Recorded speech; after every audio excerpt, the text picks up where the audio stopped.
हिंदी और भारतीय भाषाओं को सम्मान दिलाने के प्रश्न पर युवा मुखर हो उठा है। वह आंदोलन, धरने प्रदर्शन और भूख हड़ताल कर रहा है, तो साथ ही होटल, बाजार, रेल और बस में मातृभाषा की बजाय अंग्रेजी बोलने वाले युवा वर्ग की बहार है। युवा मन में यह दोहरापन क्यों है? क्या चाहता है युवा? हिंदी और अन्य भारतीय भाषाओं को सम्मान का दर्जा दिलाएगी यह चुकी हुई पीढ़ी या युवा वर्ग? पैराग्राफ। हिंदी के साहित्य के साहित्यकार ऐसे युवा वर्ग का प्रतिनिधित्व करते हैं जो अंग्रेजी के स्थान पर हिंदी का प्रतिस्थापन तथा भारतीय भाषाओं को विकास के समान अवसर देने के पक्षधर हैं। अपनी सोच को उन्होंने 1980 में आकार दिया, जब भारतीय प्रशासनिक सेवा परीक्षा हिंदी माध्यम में उत्तीर्ण करने वाले प्रथम अधिकारी धर्मवीर अधिकारी थे। वे कहते हैं कि मुझे इस बात का गर्व है कि भारतीय प्रशासनिक सेवा परीक्षा में हिंदी के माध्यम से प्रवेश करके अंग्रेजी की सहायता के भ्रमजाल को तोड़ा। उस समय तक प्रशासनिक सेवा परीक्षा देने वाले युवा के मन में हीन भावना रहती थी कि हिंदी के माध्यम से परीक्षा देने पर संभवतः चयन नहीं हो सकेगा। मेरे चयन से यह भ्रम टूट गया। पैराग्राफ। उच्च शिक्षा, प्रशासनिक सेवाओं और अन्य उच्च पदों पर हिंदी के प्रवेश पर वे कहते हैं, हजारों वर्षों की गुलामी का असर सिर्फ 40 सालों में चला जाएगा। हम इनकी अपेक्षा कैसे करें? हमारे संविधान में 2 अत्यंत महत्वपूर्ण और क्रांतिकारी कदम उठाए थे।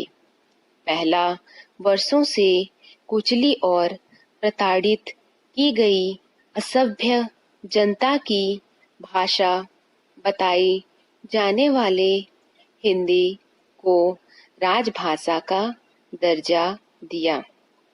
दूसरा, यह कि हजारों वर्षों से अपमानित, शोषित, अछूत वर्ग को न केवल बराबरी का अधिकार दिया, बल्कि उनके विकास के लिए विशेष व्यवस्था भी की।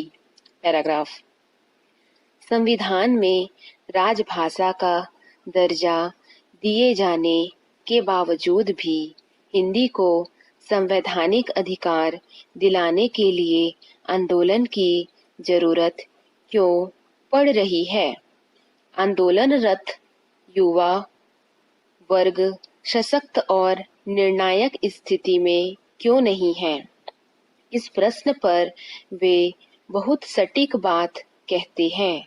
अंग्रेज चले गए, राजनीतिज्ञों को सत्ता मिल गई, पूंजीपतियों को सुविधाएं और विशाल बाजार मिल गया। जमींदारी प्रथा समाप्त होने का कारण यह था कि वे आजादी के शत्रु थे, यानी तंत्र में बुनियादी परिवर्तन नहीं आया। नौकरशाही पूर्ववत रही। एक ऐसे वर्ग के हाथ प्रशासन की बागडोर रही जो अंग्रेजी भाषा के अलावा किसी अन्य भारतीय भाषा में निपुण नहीं था, मानसिक रूप से गुलाम था, सत्ता में एक बार आया व्यक्ति कभी नहीं चाहता कि सत्ता उसके हाथ से छीन जावे।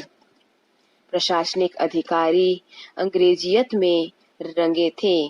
उन्हें पता था कि उनके बच्चे एक छोटे से अंग्रेजी जानने वाले समूह में से प्रशासनिक अधिकारी चुने जा सकते हैं।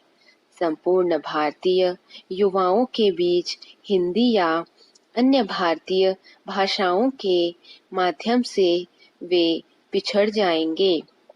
इसलिए उन्होंने अंग्रेजी की अनिवार्यता को बनाए रखा। वर्ग विशेष के बच्चे डॉक्टर, इंजीनियर और प्रशासनिक अधिकारी बनते रहे। आज तक यह स्थिति बनती चली आ रही है। क्या इस स्थिति के लिए सिर्फ प्रशासनिक अधिकारी दोषी है? उन्होंने कहा, वास्तव में दोषी तो जनता और विशेषकर युवा वर्ग है। स्टॉप।